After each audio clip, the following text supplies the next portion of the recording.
방금 읽은 이 본문은 소돔과 고모라가 멸망당한 사건이죠. 창세기를 보면 큰 사건이 두 개 있는데요. 얼마 전에 본 노아 시대에 홍수로 당시 인류를 다 쓸어버린 사건, 그리고 오늘 본문에 있는 소돔과 고모라를 멸망한 사건, 두 가지 사건이 창세기에서 큰 사건으로 우리에게 말하고 있습니다. 여기 소돔과 고모라 사건은 지난번에 하나님께서 아브라함에게 먼저 일러주신 것이 있죠. 우리가 지난번에 그 점을 보았는데요. 소돔과 고모라가 멸망당한 이 사실을 구체적으로 보지는 못했습니다. 그래서 이것을 좀 짚고 가는 것이 옳겠다 싶습니다. 특별히 예수님께서 이 소돔과 고모라의 멸망 사실을 아주 핵심을 잘 말씀을 하셨기 때문에 이걸 그냥 쓱 지나치긴 좀 어렵겠다 생각했습니다. 신약의 누가복음에 읽은 이 본문을 보면 28절부터 보면 예수님께서 하신 말씀인데, 또 롯의 때와 같으리니 사람들이 먹고 마시고 사고 팔고 심고 집을 짓더니 롯이 소돔에서 나가던 날에 하늘로부터 불과 유황이 비오듯 하여 그들을 멸망시켰느니라. 인자가 나타나는 날에도 이러하리라. 소돔성 사람들의 특징, 멸망할 때까지의 특징을 잘 말하고 있는데요. 뭐라고 하죠? 사람들이 먹고 마시고 사고 팔고 심고 집을 짓더니 멸망당했다 합니다. 예수님께서 이렇게 딱 집약을 해서 말하고 있습니다. 예수님의 재림 때에도 이와 같으리라 하십니다. 이러하리라 하시죠? 그러면 좀 얼른 생각할 수 있는 게, 오늘 우리도 먹고 마시고 사고 팔고 심고 집을 짓고 하죠? 근데 좀 더 생각할 점은, 사람이 이런 정도로만 하고 살아야 하나 하는 겁니다. 왜죠? 짐승들도 이런 것은 하거든요. 먹고 마시고 하죠. 또 사고 팔고 자기들끼리의 거래 관계가 다 있을 거예요. 있죠? 심고 또 집을 짓고 짐승들이 다 합니다. 하나님께서 사람으로 보내셨을 때 짐승과 크게 차이가 없는 삶을 일생 살다가 데려가시겠는가? 그러라고 이 지구상에 보내셨을까? 그건 아닐 거란 말입니다. 소돔성 사람들의 특징을 이야기하면서 멸하리라 하시고, 예수님께서 오실 때, 인자가 오실 때도 이러하리라 하십니다. 여기 인자는 그 사람의 아들이죠. 지목된 그 사람의 아들로 오신 예수님께서 다시 오실 때 이러하리라 하십니다. 그렇다면 예수님께서 오실 때도 소돔성 사람들과 같이 먹고 마시고 사고 팔고 심고 집을 짓더니 멸망당한다는 겁니다. 그렇다면 이 소돔성 사람들의 상황을 좀 더 볼 필요가 있겠습니다. 예수님께서 오실 때도 이러하리라 하셨으니까 소돔성의 멸망 상황, 구체적으로 뭐라고 했는지 오늘 본문을 통해서 살필 필요가 있겠습니다. 본문을 좀 보도록 할까요? 1절부터 좀 볼까요? 멸망이라는 것은 더 이상 놔둘 가치가 없다는 거잖아요. 1절부터 저녁 때에 그 두 천사가 소돔에 이르니 마침 롯이 소돔 성문에 앉아 있다가 그들을 보고 일어나 영접하고 땅에 엎드려 절하며. 여기 두 천사, 10절에 가면 사람들이라고 한 걸 보면 천사가 사람의 모습으로 온 것 같습니다. 이 사람들을 보고 롯이 영접하고 땅에 엎드려 절하며, 성문에 앉아 있다가 사람들 오는 것을 보고 얼른 나가서 큰 절을 합니다. 당신 어디서 왔어? 누구시오? 낯선 사람들인데 묻지도 않고 얼른 절을 합니다. 그리고 집으로 모십니다. 이 사람들이 우리가 거리에서 밤을 새우리라 하는데도 그렇지 않습니다. 우리 집에서 편안히 쉬었다가 아침 일찍 떠나소서 합니다. 마치 친족, 가족이나 되는 듯이 접대를 하고 하죠. 그런데 여기 아브라함도 똑같이 합니다. 지난번에 이 점은 좀 빠뜨리고 봤는데요. 아브라함도 18장 1절부터 쭉 보면 햇볕이 내릴 때에는 한낮에 아브라함이 장막문에 앉아 있다가 세 사람을 봅니다. 두 천사이고 한 분은 하나님이신데 하나님이 사람의 모습으로, 그리고 두 천사도 사람의 모습으로 오신 것 같습니다. 그런데 아브라함이 벌떡 일어나서 달려가서 땅에 엎드립니다. 롯이 하는 것과 똑같습니다. 어디서 왔어? 누구시오? 따지지도 않고 엎드립니다. 이들을 얼른 모시고 나무 아래에 쉬게 하고 잠시 쉬소서 하고 아내가 정성스럽게 마련한 음식을 대접합니다. 나그네들을 이렇게 식구처럼 환영하고 환대하는 이게 풍습이었지 않을까. 나그네들인데 극진히 대접합니다. 마치 식구처럼 대접을 합니다. 본문의 롯도 똑같습니다. 땅에 엎드린 것, 그리고 강권하여 집으로 모시고 극진히 대접합니다. 저녁이니까 주무시고 갈 길을 가라고 합니다. 구약 성경에도 고아와 과부 그리고 나그네들을 대접하라 합니다. 구약 교회인 이스라엘 너희들도 나그네였으니까 나그네들을 대접하라 하는 것을 아주 중요하게 가르칩니다. 이제 크리스찬이라면 나그네들을 당연히 대접해야겠다는 겁니다. 이거 우리가 배울 점이죠. 그러고 있는데 소돔 사람들이 쳐들어왔습니다. 4절을 한번 볼까요? 그들이 눕기 전에, 사람의 모습을 한 천사들이죠. 눕기 전에 그 성 사람 곧 소돔 백성들이 노소를 막론하고 원근에서 다 모여 그 집을 에워싸고 롯을 부르고 그에게 이르되 오늘 밤에 내게 온 사람들이 어디 있느냐 이끌어내라. 우리가 그들을 상관하리라. 여기 노소를 막론하고 원근에서 멀리 가까이 다 몰려왔습니다. 집을 에워싸고 롯을 부르면서 네 집에 온 사람을 이끌어내라. 우리가 상관하겠다 합니다. 여기 상관하겠다 하는 그 원어의 동사는 야다, 알다라는 단어인데요. 도대체 어떤 놈들인지 우리가 알아봐야겠다 하는 겁니다. 4장 1절에 보면, 창세기 4장 1절에 아담이 하와와 동침하며 할 때 동침이라는 말이 야다, 알다라는 단어입니다. 그러면 소돔성 사람들이 다 몰려와서 상관하겠다 하는 이 단어와 같은 거니까, 남자들이 다 몰려왔으니까 동성애 하겠다, 그렇게 할 수도 있겠죠. 동성애라는 말이 여기서 나왔습니다. 근데 소돔 백성들이 노소를 막론하고 멀리 가까이 원근에서 다 모여 그 집을 에워싸고 상관하겠다 한 겁니다. 남성들이니까 동성애 하겠다 정도가 아니고 성폭력을 가하겠다, 폭력적인 걸 말합니다.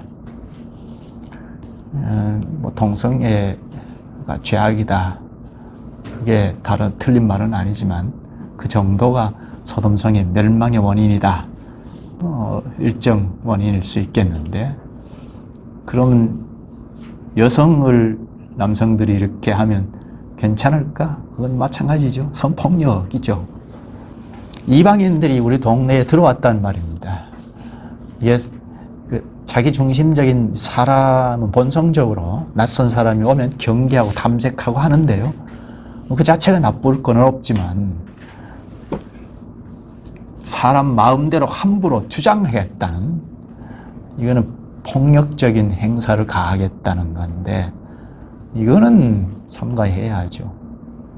창세기 13장 13절에 보면 소돔 사람은 여호와 앞에 악하며 큰 죄인이었더라 합니다. 이미 소돔 사람들은 여호와 앞에, 하나님 앞에 악하고 죄인이었다, 큰 죄인이었다 합니다. 여호와 앞에 악하며 큰 죄인이라, 그게 폭력으로 나온 거죠. 하나님 앞에 악하고 큰 죄인이면 여러 모습으로 나오는데 폭력으로 나온 거죠. 이게 멸망의 원인입니다. 앞전에 우리가 18장에서 하나님이 아브라함에게 공의와 정의의 나라를 약속하셨는데요. 그리고 소돔성을 관여하겠다 하시고, 그리고 소돔성을 멸망하고 20장에 가서 다시 아브라함에 대한 이야기를 합니다. 소돔성은 공의와 정의가 다 상실되어 버린 나라다, 그렇게 가르치죠. 앞에 정의와 공의의 나라를 아브라함에게 언약하시고, 그리고 소돔성을 관여하셔서 멸망하시고, 20장에서 아브라함의 이야기를 다시 합니다.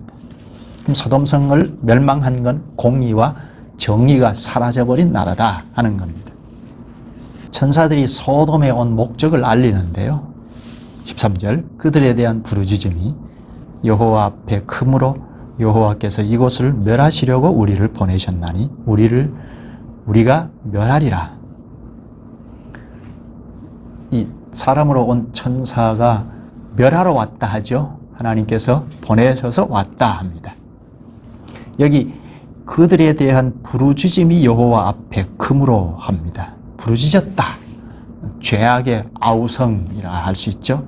죄악의 아우성. 그게 성폭력으로도 나온 겁니다. 타락의 극치죠. 그래서 멸망한 겁니다. 이걸 예수님께서 요약해서 핵심을 말씀하십니다. 사람들이 먹고 마시고 사고 팔고 심고 집을 짓더니 멸망했다 합니다. 먹고 마시고 사고 팔고 심고 집을 지었다. 이거 다 하죠. 우리도 하잖아요. 사람이면 다 합니다. 근데 이것만이었다는 겁니다. 하나님께서 보내셔서 사람으로 왔는데 이것만이 다였다는 겁니다. 이건 서두에서 말한 것처럼 짐승과 크게 다를 바 없다는 겁니다. 사람의 독특함이 무엇이죠? 짐승과 달라야 하는 것이 무엇일까요? 당시 아브라함을 보면 얼른 알 수 있는데요. 소돔성 사람들과 아브라함의 차이가 무엇일까요? 핵심은 하나님의 언약이 있었다는 겁니다. 이 언약은 우리가 잘 아는 대로 개인에게 주어지지 않는다고 했는데, 아브라함 개인에게 언약한 것처럼 보이지만 아브라함 뒤에는 아브라함의 식솔들, 교회가 있죠. 교회 대표자로 아브라함에게 언약한 것이 보입니다. 주 예수를 믿으라. 그러면 개인이 구원받는다 하는 건 틀렸다는 거죠. 주 예수를 믿으라. 그러면 언약 공동체로 구원된다. 이게 이제 맞는 말이죠. 생각할 점이죠. 하나님께서 언약하셨다는 건 계속해서 언약의 말씀을 해 가신다는 거죠. 언약의 말씀이 공급이 된다는 겁니다. 언약의 핵심은 하나님이 너희 하나님 되어줄게 하는 거고, 너희들은 순종하라는 거죠. 그러면 순종할 수 있는 말씀이 있죠. 이렇게 하자, 이렇게 하자, 이렇게 하자. 계속해서 말씀해 주시는 것이 있죠. 우리가 창세기를 공부하면서 아브라함에게 하나님께서 계속해서 말씀을 하신 바 우리가 배웠는데요. 그래서 아브라함이 하나님에 대한 지식이 자꾸 커갔죠. 아브라함을 처음 불러내실 때 창세기 12장 1절에서 3절에 내가 너로 큰 민족을 이루게 하리라. 그렇게 언약하셨지 않습니까? 그리고 계속하여 언약의 말씀을 하셨습니다. 그 언약의 말씀이, 그러니까 언약하신 것이 더 명료해지도록, 구체화되도록, 그리고 전체적으로 풍성하게 깨달아 가도록 하신 겁니다. 소돔 고모라의 멸망도 먼저 언약의 당사자인 아브라함에게 알리셨지 않습니까? 이렇게 점점 구체적으로 전체적으로 깨달아 가도록 하십니다. 이게 언약민이란 특권이라 그럴까요? 언약민에게 하나님께서 계속 상대하셔서 말씀으로 함께 하신다는 겁니다. 소돔과 고모라는 언약이 없었다는 것, 언약이 없었다는 것, 단지 먹고 마시고 사고 팔고 심고 집을 짓더니 멸망당했다는 겁니다. 그러면 언약의 말씀이 없으면 다 멸망당해야 하나? 예수님이 오실 때는 그렇습니다. 철저한 심판이 있을 겁니다. 그때까지, 신약에는 그때까지 보류하시는 거죠. 오늘 본문의 핵심은 다 했는데 여기서 마칠까요? 좀 더 볼 필요가 있는데요. 언약 안에 거한다는 것. 롯을 보면 언약에서 비켜 서 있는 사람인데 이 점을 보면 언약 안에 거하는 것이 얼마나 중요한지 알 수 있습니다. 소돔 남자들이 다 몰려왔습니다. 상관하겠다고 합니다. 폭력을 휘두릅니다. 그때 롯이 뭘 제안합니까? 내 딸을 주겠다고 합니다. 이게 참 잘 납득이 안 됩니다. 손님을 적극적으로 보호하기 위하여 내 딸을 주겠다 합니다. 사위의 명예도 완전히 훼손시킬 뿐 아니라 잘 납득이 안 됩니다. 물론 당시 상황으로 들어가면 가장은 생살 여탈권이 있습니다. 사람을 죽이고 살리고 마음대로 할 수 있는 권한이 있습니다. 그렇다 하더라도 우리 잘 납득이 되지 않죠? 석연치 않습니다. 롯이 왜 소돔 성에 살았을까 하는 것도 의문이죠. 아브라함이 고향 땅을 떠날 때 롯이 삼촌을 따라서 같이 떠났죠. 하란까지 왔습니다. 하란에서 아브라함의 아버지 데라가 돌아가시고 난 다음에 롯도 아브라함을 따라서 가나안 땅까지 왔죠. 아브라함과 함께 언약권 안에서 살았습니다. 그런데 점점 재산이 늘어나자, 당시 재산은 가축이죠. 점점 재산이 늘어나자 먹이를 찾아다녀야 했습니다. 그래서 저 비옥한 요단 들판을 보고 자꾸 내려가다가 지금 소돔성에 머물러 정착하게 되었습니다. 그래서 언약권에서 완전히 비켜서게 되어버렸습니다. 1절에 보면 성문에 앉았다가 손님을 맞이했다고 하잖아요. 당시 성문은 재판도 하고 행정 업무를 보던 곳인데요. 공적인 자리입니다. 그러니까 롯이 공적인 자리에 앉았다는 것은 공직자라는 말이죠. 이건 소돔성 사람들이 다 됐다는 겁니다. 14장을 보면 아브라함이 저 동쪽에 4개국 왕과 전쟁을 해서 물리치고 돌아옵니다. 그 직전에 그 4개국 이 소돔과 고모라 지역을 다 깡그리 진멸을 하고 포로로 끌고 가고 재산도 끌고 가고 한 적이 있었는데 아브라함이 훈련된 318명인가요? 데리고 가서 물리치고 다 빼앗아 옵니다. 롯 가족은 물론이고 소돔성 사람들까지 구출해 왔습니다. 그리고 빼앗긴 물건까지 다 찾아서 소돔 사람들에게 돌려줬습니다. 이를 보고 있던 소돔 사람들이 감동을 먹었죠. 근데 롯이 아브라함과 친척 관계인 것을 알고 그때부터 롯을 잘 대해준 거로 보입니다. 짐작인데요. 롯이 참 잘 풀리고 그리고 성문에 앉아 공직자가 되었다는 것은 소돔 사람들에게 인정을 받았다는 건데 이건 순전히 아브라함의 덕분입니다. 이렇게 공직자로 오를 만큼 소돔성 사람이 다 됐다는 겁니다. 소돔성에 잘 정착을 해서 인정을 받고 지위를 갖고 살았는데 반면에 우리가 봐야 할 것은 언약에서는 완전히 멀어져 버렸다 하는 겁니다. 여기 자기 딸까지 서슴없이 내줄 정도면 당시 문화가 그렇다 하더라도 그 문화에 깊이 빠져버린 거죠. 언약권 안에 있었으면 그랬을까? 하나님 말씀은 용납이 안 되니까 소돔성 사람이 다 됐다는 겁니다. 이걸 보면 사람이 별 수 없습니다. 신앙이 돈독하게 신앙이 가졌다 하더라도 언약관 안에서 벗어나 버리면 별 수 없다는 겁니다. 말씀에 공급이 없으니까 별 수 없다는 겁니다. 언약권 안에 있다 하더라도 교회를 이루었어도 말씀에 공급이 체계적으로 자꾸 이루어지지 않으면 별 수 없습니다. 이건 오늘 우리 교회들을 보면 알 수 있는 문제이죠. 언약권 안에 있다 하는 것은 하나님의 언약의 말씀을 체계적으로 계속 공급을 주고받는다는 데 있는데, 그렇지 못하면 교회를 이루었어도 언약 교회다 하더라도 힘을 쓸 수 없다는 겁니다. 이건 사람이 보려면 나쁘고 흉악해서가 아니고 우리는 아담의 집안에서 온 죄인이기 때문에 그렇습니다. 죄의 본성은 여전히 있어서 별 수 없습니다. 롯을 손가락질하지만 우리도 언약의 말씀의 공급이 끊어지면 별 수가 없습니다. 12절 13절 한번 볼까요? 그 사람들이 롯에게 이르되, 천사들이죠. 천사들이 롯에게 이르되 이 외에 내게 속한 자가 또 있느냐? 내 사위나 자녀나 성중에 내게 속한 자들을 다 성 밖으로 이끌어내라. 그들에 대한 부르짖음이 여호와 앞에 크므로 여호와께서 이곳을 멸하시려고 우리를 보내셨나니 우리가 멸하리라. 멸망하겠다 하는 것을 롯에게 말하자 롯이 정신 차립니다.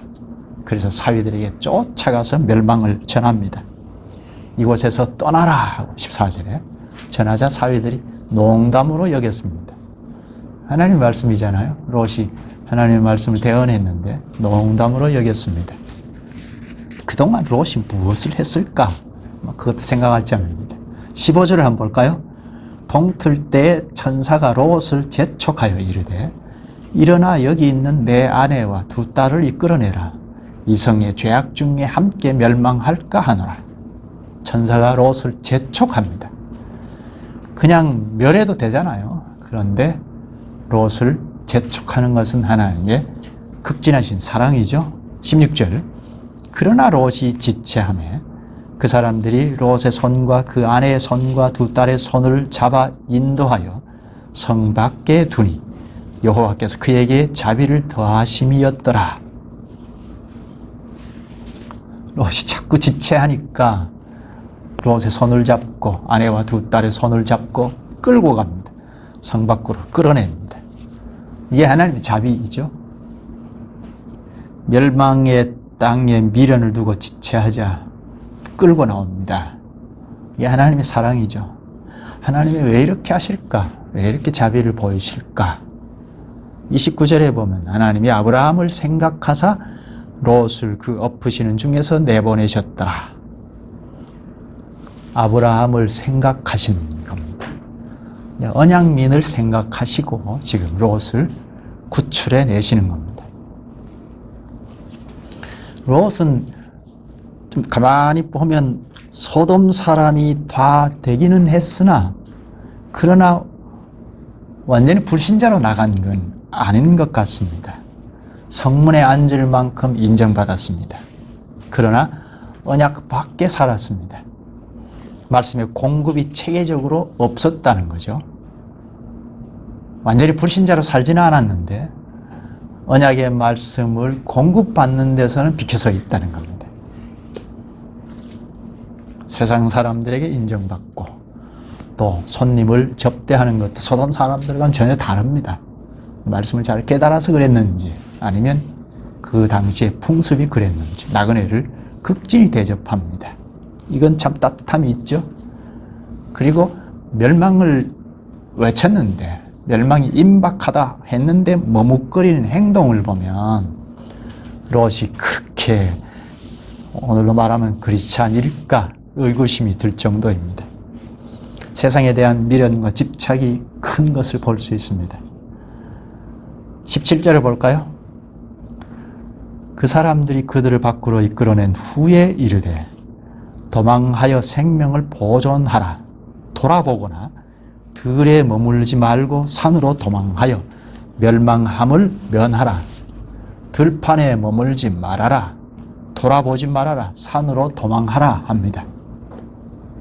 그런데 롯은 요단 들판에 머물겠다고 합니다. 20절에.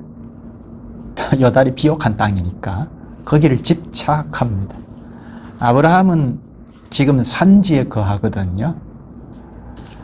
이제 나도 교회를 이루고 살아야겠다.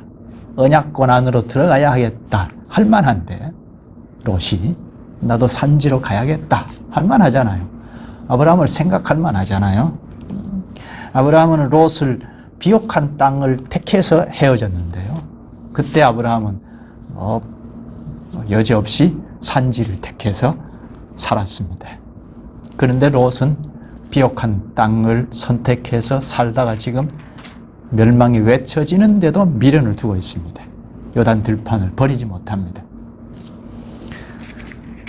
물질에 대한 집착이죠. 이게 롯의 인생을 허비해버리고 망가뜨린 겁니다. 천사들이 그 청을 허락하죠. 요단 들판 작은 성에라도 살게 해달라고 청하자 넉넉하게 허락해 줍니다. 그리고 롯에게 빨리 그것을 피하라 합니다. 동틀 때쯤 롯이 소알에 도착하자, 작은 성읍에 도착하자 하나님께서 불과 유황으로 비오듯 하여 그들을 심판하셨습니다. 24, 25절에 볼까요? 여호와께서 하늘 곧 여호와께로부터 유황과 불을 소돔과 고모라에 비같이 내리사 그 성들과 온 들과 성에 거주하는 모든 백성과 땅에 난 것을 다 엎어 멸하셨더라. 다 엎어 멸하셨습니다. 이 말씀 매우 중요하죠.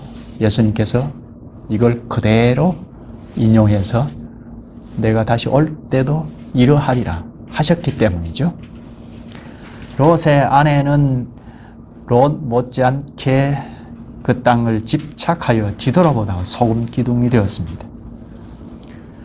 뒤돌아보지 말아라 하는 것이 하나님의 말씀이잖아요. 그걸 거역하고 돌아보다가 소금 기둥이 되었습니다. 죄악이 극에 달했던 소돔과 고모라는 결국 하나님의 심판으로 완전히 없어져 버렸습니다. 언약권에서 벗어난 롯은 구사일생으로 살았습니다. 구원받았죠. 부끄러운 구원입니다. 보편적인 구원은 아니죠. 그러니까 예수 믿으면 구원 얻는다. 예수 믿으면 구원 얻는다고 천박하게 생각하는 것은 곤란합니다. 부끄러운 구원이 있을지 모르겠습니다. 그러나 보편적인 구원은 아니라는 생각을 해야죠. 베드로후서 2장 7절에 무법한 자들의 음란한 행실로 말미암아 고통당하는 의로운 롯을 건지셨으니, 언약에서 벗어나서 살았으니까 그리스도인으로 완전히 불신자로 살면 모르겠습니다. 그러나 그리스도를 믿고 산다면 불합리한 거 보이겠죠? 그 정도 것은 보입니다.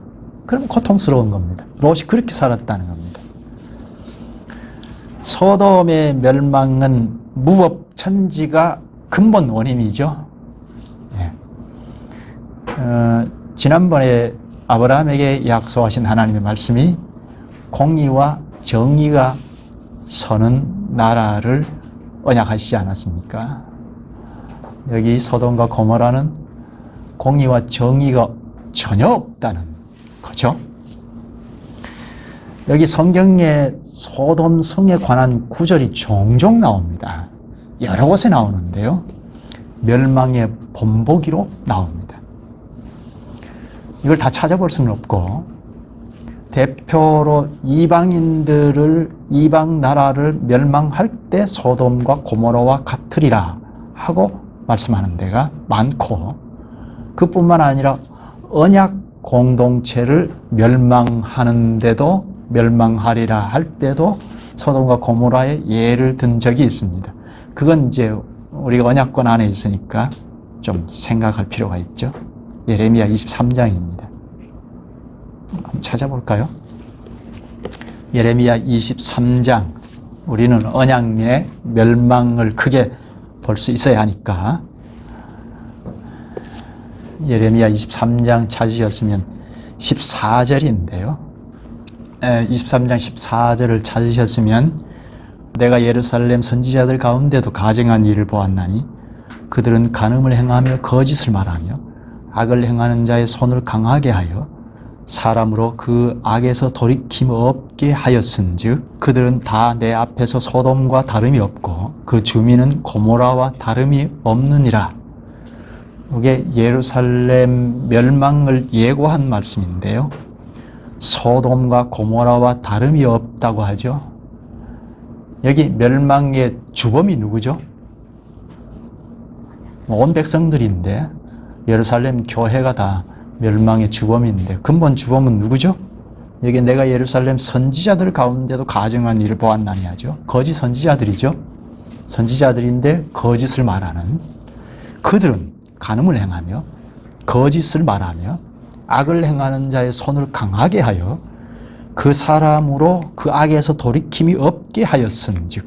이 말씀이 참 심각한데요. 악을 행하는 자의 손을 강하게 한다. 강하게 한다. 이 손을 강하게 한다는 것은 격려를 하고 힘을 북돋운다는 겁니다. 악을 행하는 손을 강하게 하니까 악을 행하는 것을 격려하고 힘을 준다는 겁니다. 악을 거침없이 행하도록 한다는 겁니다. 그러면 절대 돌이킬 수 없죠. 그 악에서 돌이킴이 없게 하였은즉. 이게 심각한 겁니다. 이게 구조적인 악이 되죠. 돌이킬 가능성을 전혀 주지 아니하는. 이게 우리나라 교회를 연상시켜 주는데요. 구조적으로. 이게 예루살렘이니까 교회잖아요. 교회가 구조적으로 악을 행하는 것을 절대 돌이키지 못하도록 오히려 격려하고 장려하고 부추긴다는 겁니다. 안 돌이키죠, 그럼. 이게 너나 할 것 없이 구조적으로 다 보편적으로 되어 있으면 이게 참 심각한 거죠. 그러면 소돔과 고모라 같이 된다는 겁니다. 이게 당시 유대나라 예루살렘 선지자들의 행위였습니다. 이들의 행위가 북왕국 거짓 선지자들보다 더 악하다는 겁니다. 그 이유는 북왕국은 이미 주전 722년경에 멸망을 당해버렸어요. 그 멸망을 보고도 돌이키지 않았으니까. 조그맣게 남아있는 유다 나라 마저 북왕국 이스라엘 멸망을 보고도 돌이키지 않았다는 겁니다. 그러니까 소돔 고모라 같이 될 수밖에 없다는 겁니다. 돌이킬 생각조차 하지 않을 뿐 아니라 의의 길로 돌이키려 하는 자들까지 절대 돌이킬 수 없도록 가로막고 조장하고 격려하고 부추겨준다는 겁니다. 교회가 타락하면 불신자보다 더 악해집니다. 그 악에서 돌이킴이 없게 하였은즉. 이게 뭐죠? 절대 다수가 행하는 건 악행이라도 잘 모를 수 있습니다. 너도 나도 하면 잘 모를 수 있습니다. 여기 거짓 선지자들이 왜 설득력이 있었느냐 하면 그 자체로도 설득력이 있지만 지지하는 세력이 많기 때문입니다. 정부까지 지지했으니까요. 그러니까 악이 무엇인지 잘 모릅니다. 거짓 선지자가 무엇인지 잘 모릅니다. 당시 시대를 사는 자들은 더더욱이 잘 몰랐을 겁니다. 알 수 있으려면 어떻게 할까요? 거짓 선지자다 아니다 하는 것을 알 수 있으려면 하나님의 말씀으로 힘차게 돌아가 보면 알죠. 당시에는 참 선지자들이 하나님의 말씀을 대언했으니까 선지자들의 말을 귀 기울여서 들어보면 알죠. 그러면 금방 어떤 것이 거짓인지 아닌지 알 수가 있죠. 오늘로 말하면 성경 말씀으로 힘써 돌아가 보면 알죠. 누가 말했고, 뭐 인지도가 높은 무슨 목사가 말했고, 큰 교회가 말했고가 중요한 것이 아니고 하나님의 말씀으로 가까이 다가가 보면 어떤 것이 옳고 그른 것인지 금방 알 수 있죠. 거짓 선지자들의 특징이 무엇이죠? 거짓 선지자들, 하나님을 대언한다는 거. 하나님을 처음부터 대언하지 않으면 금방 분별이 되죠. 거짓 선지자도 처음부터 거짓 선지자가 아니고 하나님을 대언합니다. 그런데 더하고 뺍니다. 가감합니다. 하나님의 말씀을 대언하면서 뺄 건 빼고 또 듣기 좋은 말은 덧붙입니다. 죄의 길로 가는데도 책망은커녕 오히려 평안을 외칩니다. 우리나라가 망하는 일이 없다. 그러니까 국가교회죠. 국가교회인 우리가 망하는 일이 없다. 망해도 이웃 이방 국가가 망하지. 우리는 망하는 일이 없다. 하나님께서 능력이 많으시고 우리를 언약했으니까, 언약민으로 극진히 사랑하니까 멸망할 일이 없다 했습니다. 그래서 유다 나라가 아슬아슬한 그런 상황에 있을 때 하나님이 포로로 끌고 간다 하더라도, 그러니까 예레미야 선지자 같은 경우에는 포로로 끌고 간다고 했거든요. 70년 포로 생활을 하리라 했습니다. 하나님 말을 그대로 심부름했는데, 근데 거짓 선지자는 그렇지 않다. 설사 우리가 끌려간다 하더라도 2년 안에 돌아온다. 하나님은 우리를 그렇게 사랑하시고 돌아오게 하실 것이다. 이렇게 전하니까 백성들이 다 혹하고 넘어간 겁니다. 한번 읽어볼까요? 하냐냐라는 선지자가 한 말인데요. 예레미야 28장 2절입니다. 만군의 여호와 이스라엘의 하나님이 이같이 일러 말씀하시기를. 이건 선지자들이 하는 문구이죠. 만군의 여호와 이스라엘의 하나님이 이같이 일러 말씀하시기를. 내가 바벨론의 왕의 멍에를 꺾었느니라. 내가 바벨론의 왕 느부갓네살이 이곳에서 빼앗아 바벨론으로 옮겨간 여호와의 성전 모든 기구를 2년 안에 다시 이곳으로 되돌려 오리라. 이게 하냐냐 선지자가 한 말입니다.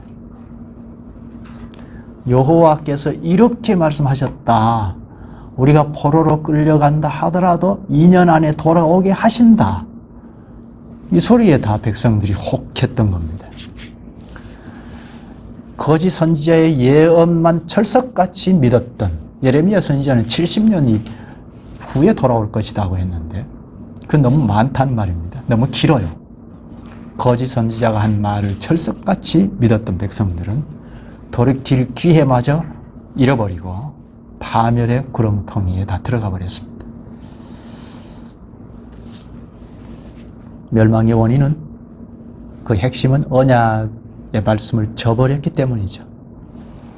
언약의 저주의 말씀이 신명기 28장에 쭉 합니다. 그와 관련해서 29장 23절의 언약을 어길 때 이렇게 말합니다. 옛적에 여호와께서 진노와 격분으로 멸하신 소돔과 고모라와 같을 거라 하십니다.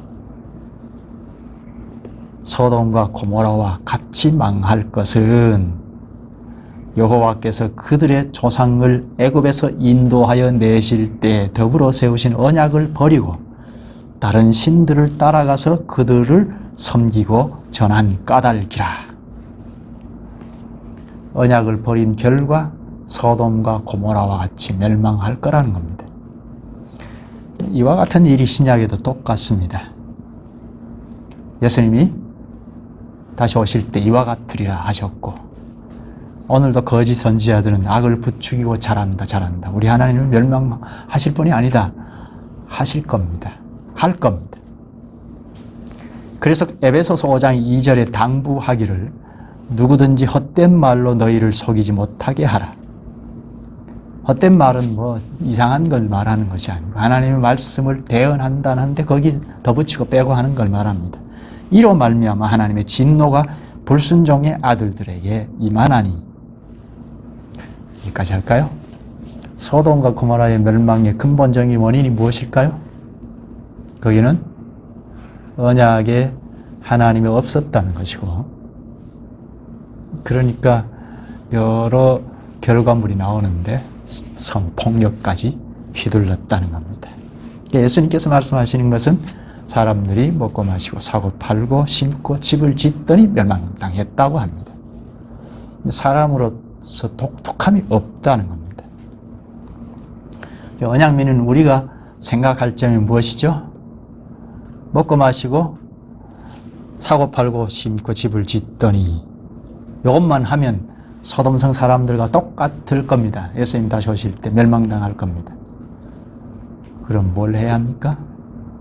한마디로 하나님이 보내신 사명이 있다는 겁니다.